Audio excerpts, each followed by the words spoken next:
जय महाकाल। सर्वप्रथम आप सभी शिष्यों को, दर्शकों को, साधकों को गुरु पूर्णिमा की हार्दिक शुभकामनाएं। गुरु पूर्णिमा आपके जीवन में गुरुत्व लाए, आपको गुरुत्व से परिचय कराए और आपके भीतर एक प्रज्ञा शक्ति जागृत हो सके, आपके भीतर चेतना जागृत हो सके। इसके लिए मैं आपको सर्वप्रथम शुभकामनाएं देता हूँ, शुभाशीष देता हूँ।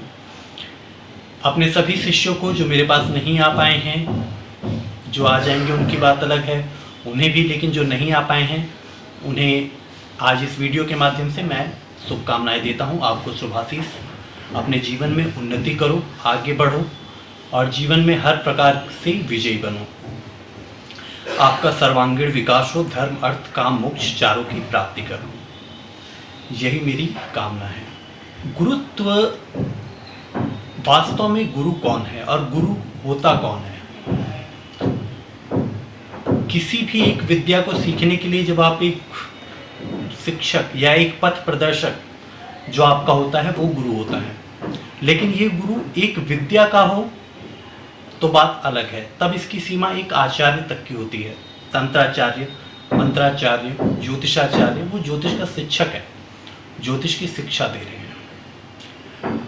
तो किसी भी कार्य के लिए, जहाँ तक कि कपड़े सिलना, खाना बनाना, चलना, पढ़ना, अभी नॉर्मल आप जो 5वीं 10वीं 12वीं जो भी आप कर रहे हो, तो उसमें आपकी पढ़ाई के समय में आपके गुरु, वो भी आपके गुरु हैं और आपके गुरु ही हैं। लेकिन इसके अलावा एक गुरु जिसके लिए गुरु पूर्णिमा का मुख्य अवसर है, शिक्षक दिवस और गुरु पूर्णिमा पे अंतर होता है। जानते हैं, शिक्षक दिवस अगस्त में मनाए, शिक्षक दिवस एक अलग विषय है और गुरु पूर्णिमा एक अलग विषय है। गुरु पूर्णिमा वास्तव में मनाया जाता है गुरुत्व को धारण कर लेने के लिए, गुरुत्व को अपने भीतर समाहित कर लेने के लिए। वर्ष का ये सर्वश्रेष्ठ दिन होता है जिस दिन शिष्य अपने भीतर गुरु को धारण कर सकता है, अपने हृदय में गुरु की स्थापना कर सकता है। गुरु तत्व की, ना कि गुरु की। गुरु एक शरीर का नाम नहीं है। देहगत अवस्था गुरु शिष्य की परंपरा में नहीं होती। वास्तव में देह की जो अवस्थाएं हैं, ये न शिष्य बनने लायक होता है, न ये गुरु बनने लायक होता है। देह देह होती है और गुरु का गुरुत्व और शिष्य के भीतर जागने वाली प्रज्ञा, ये दोनों यदि मिल जाएं तो जीवन में कुछ विशिष्ट हो पाता है। तो गुरुत्व को अपने भीतर धारण करना है। शरीर से मैं आपसे दूर हो सकता हूँ, ये शरीर आपसे 1200 किलोमीटर, 1500 किलोमीटर, 2000 किलोमीटर दूर हो सकता है। ये शरीर नासवान है, ये नष्ट हो जाएगा, लेकिन शरीर के नष्ट हो जाने के बाद भी गुरुत्व कभी नष्ट नहीं होता। गुरुत्वाकर्षण शक्ति का आपने नाम सुना है, तो गुरुत्वाकर्षण क्या है? गुरु के आकर्षण करने की, गुरुत्व के आकर्षण करने की शक्ति। गुरु तत्व का जो आकर्षण, एट्रैक्टिव पावर है, वो गुरुत्वाकर्षण शक्ति है, जिसके कारण कोई भी चीज ऊपर से नीचे गिर जाती है। इसी तरीके से जब गुरु की आकर्षण शक्ति है तो गुरु की स्तंभन शक्ति भी होती होगी, गुरु की संघारणी शक्ति भी होती होगी, गुरु की रचनात्मक शक्तियां भी होती हैं, तो उनकी विनाशात्मक शक्तियां भी होती होंगी। तो जीवन में कुछ भी करने के लिए, कुछ भी जान पाने के लिए, किसी भी लक्ष्य को प्राप्त कर लेने के लिए आपको अपने गुरु को बिल्कुल धारण करना होगा। यदि कोई संगीत सीख रहा है, कोई स्पोर्ट्स में किसी क्रिकेट सीख रहा है, तो उसे भी अपने गुरु को धारण करना होगा। उस गुरु के भीतर के गुरु को, उसके शरीर को धारण नहीं कर लेना है, उसके भीतर की ज्ञान को, उसके भीतर की दिव्यता को आपको धारण करना है। तभी आप उससे वो चीज़ सीख पाओगे, वो आपको कुछ भी सिखा पाएगा। जीवन का कोई भी क्षेत्र हो, किसी भी आयाम के लिए।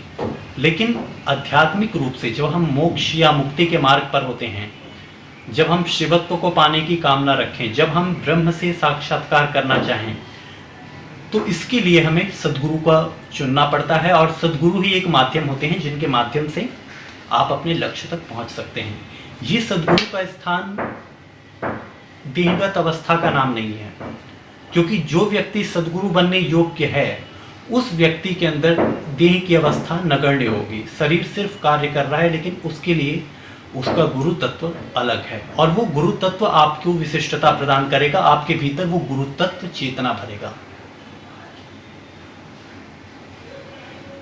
गुरु की वंदना, गुरु पूर्णिमा किस प्रकार से मनाएं? गुरु पूर्णिमा के दिन सबसे वास्तव में क्या करना चाहिए? कोई कहते हैं कि गुरु पूर्णिमा के दिन खाना नहीं खाना चाहिए, सुबह नहा लेना चाहिए, सब बातें हैं, ठीक है, इन बातों का अपना महत्व है। स्नान करने का अपना महत्व है। स्नान करने से स्वच्छता का आभास होता है, शरीर स्वस्थ होता है। लेकिन यदि आप स्नान ना भी करें और आपका मन इतना ही दिव्य बना रहे जितना स्नान करने के उपरांत है होता है, तो फिर अब कोई फर्क नहीं पड़ता आपकी शुद्धि अशुद्धि से। उसी प्रकार से जब आपके भीतर गुरु तत्व जाग जाता है तो जीवन में होने वाले सभी कर्म, पाप कर्म, पुण्य कर्म, इन दोनों का बोध आपसे छूटने लगता है। जिस क्षण आपके भीतर गुरु तत्व जागृत होता है उस समय आप अपने गुरु से साक्षात्कार कर लेते हैं, गुरु तत्व को अपने भीतर समाहित कर लेते हैं। गुरु पूर्णिमा कैसे मनाया जाता है, इसे मनाने का सबसे सही तरीका क्या है? वस्तुतः गुरुत्व को अपने भीतर धारण कर लेना। सिर्फ एक बात, ये बात करने के लिए आपको नहाना पड़ेगा, ये बात करने के लिए आपको पूजा करनी पड़ेगी, ये करने के लिए आपको ध्यान लगाना पड़ेगा, प्राणायाम करना होगा, अपने शरीर की शुद्धि रखें, अल्पाहार करें, हो सके तो व्रत करके गुरु पूर्णिमा का अवसर मनाएं, क्योंकि गुरु तत्व को पाने की बात है। होना क्या चाहिए, सही मायने में आपके भीतर गुरु तत्व प्रवेश कर जाए तो गुरु पूर्णिमा मनाना सफल हो गया। अगर आपके भीतर गुरुत्व नहीं आ पाया तो आप गुरु को फल दे दें, उसे मिठाई दे दें, वस्त्र दें, धन दें, इन बातों का कोई मूल्य नहीं है। वास्तव में गुरु पूर्णिमा मनाने का सबसे सही एक ही तरीका है और दूसरा कोई तरीका हो भी नहीं सकता। वो तरीका है गुरु से एकाकार हो जाना, गुरु को अपने भीतर समाहित कर लेना। और समाहित करने के लिए दो ही बातें हैं, या तो ज्ञान के माध्यम से आप गुरु से जुड़े या भक्ति के माध्यम से आप गुरु से जुड़े। मंत्र को धारण करने के दो ही मार्ग हैं, किसी भी बात को, किसी भी विद्या को सीखने के दो ही मार्ग हैं। यदि कोई किसी को कुश्ती सिखा रहा है, कोई किसी को क्रिकेट सिखा रहा है, कोई किसी को साइंस सिखा रहा है, कुछ भी सिखा रहा है, गाड़ी चलाना ही सिखा रहा है, दर्जी बनना ही सिखा रहा है, तो जब वो सिखा रहा है या तो उस चीज़ को आप जान करके पूरी निष्ठा से उसे जाने तब आप आगे बढ़े। लेकिन जब बात सदगुरु की होती है तो यहाँ जान करके आप गुरुत्व को आंक नहीं सकते, क्योंकि गुरु अनंत होता है, गुरु का शरीर नहीं होता, गुरुत्व अनंत है और इस गुरुत्व से आपको जो कुछ प्राप्त हो सकता है वो हो पाएगा। गुरुत्व से आप जुड़ सकते हैं भक्ति के माध्यम से। अपना प्रेम सही मायने में गुरु को समर्पित कर देना ही आपका लक्ष्य होना चाहिए।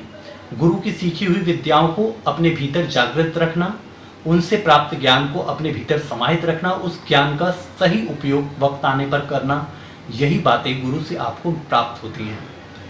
जब आप अपने सद्गुरु से एकाकार हो जाते हैं तो जीवन के सभी प्रकार की दैविक, दैहिक, भौतिक, इन तीनों स्थितियों को आप जानने में समर्थ हो जाते हैं और उनका निवारण, निराकरण करने में आप सक्षम होते हैं।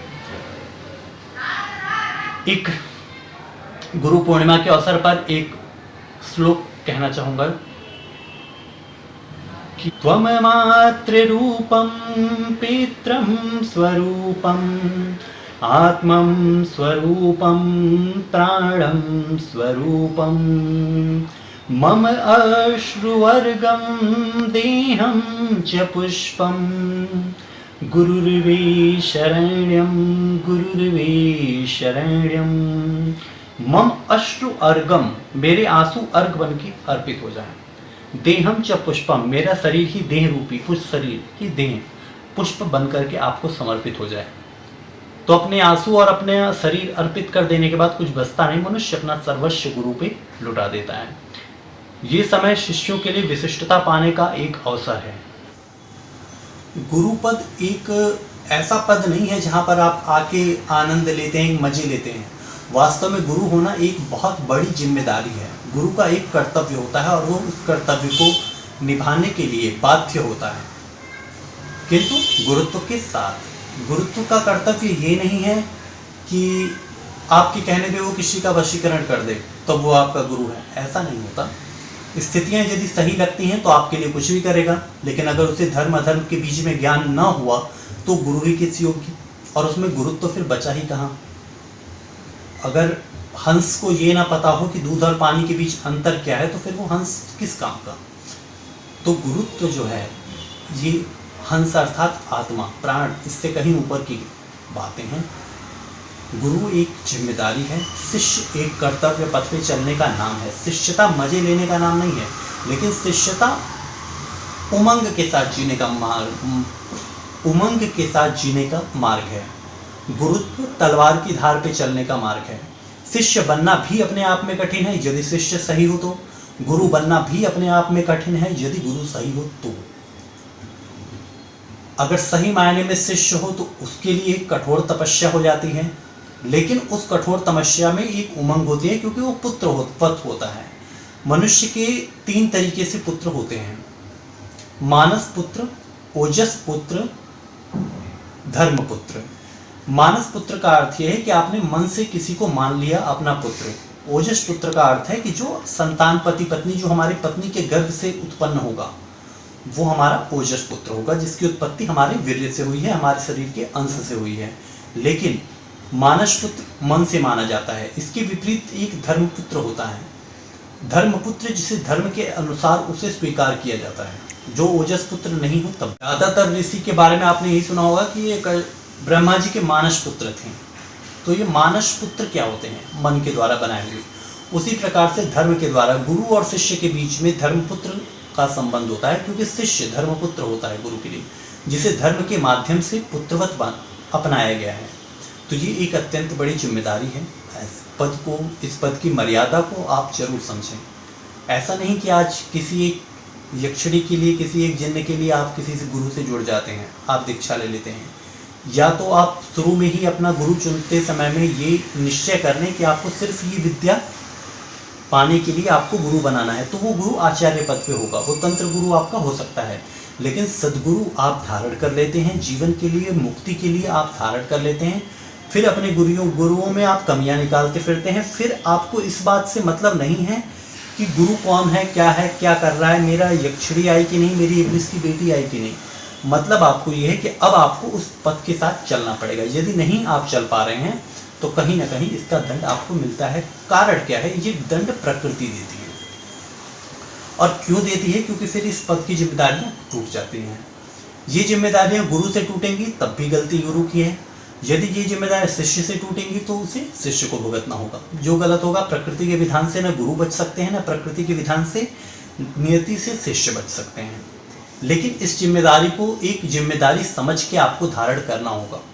अगर आपको सही मायने में शिष्य बनना है या किसी को सही मायने में गुरु बनना है, गुरुत्व को अपने भीतर जागृत करना है, तो हाँ, गुरु बनने के लिए क्या जरूरी है? गुरुत्व का आ जाना। वो गुरुत्व किसी एक विशिष्ट विद्या की हो अथवा अध्यात्म की हो, किसी भी पक्ष की हो। लेकिन सदगुरु, तंत्र गुरु, ज्योतिष गुरु, इन सब गुरुओं में अंतर है।